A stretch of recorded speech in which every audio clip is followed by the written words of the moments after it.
Syederlun, Polres Pidi meringkus 8 warga Pidi secara terpisah diduga saat transaksi sabu dan ganja.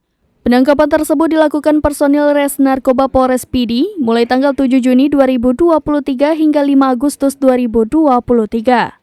Dalam penangkapan tersebut, polisi berhasil mengamankan barang bukti sebesar 228,36 gram sabu dan 705,65 gram ganja. Penangkapan sabu dilakukan polisi di kawasan perkebunan Kecamatan Bate dengan menciduk FM berusia 38 tahun Gampung Kuala Pidi, Kecamatan Kota Sigli, dan IA berusia 36 tahun warga Gampung Pantai Curung Tanjung, Kecamatan Padang Tiji. Polisi menyita sabu seberat 200 gram.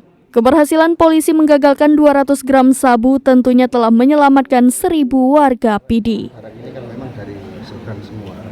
Kalau untuk peredaran di sini sementara ini kita masih mendeteksi via darat dan antar kota di sini saja. Barang ini belum ada yang kita mendeteksi dan langsung ke wilayah kita. Dan kita berharap juga tidak ada lagi dan jangan sampai ada.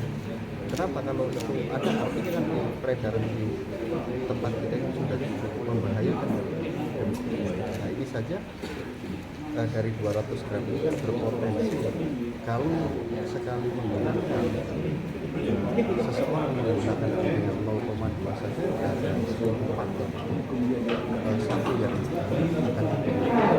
Ini kan kita tidak pernah tahu mengungkap apakah kawan keluarga bisa mencari para pengedar ini.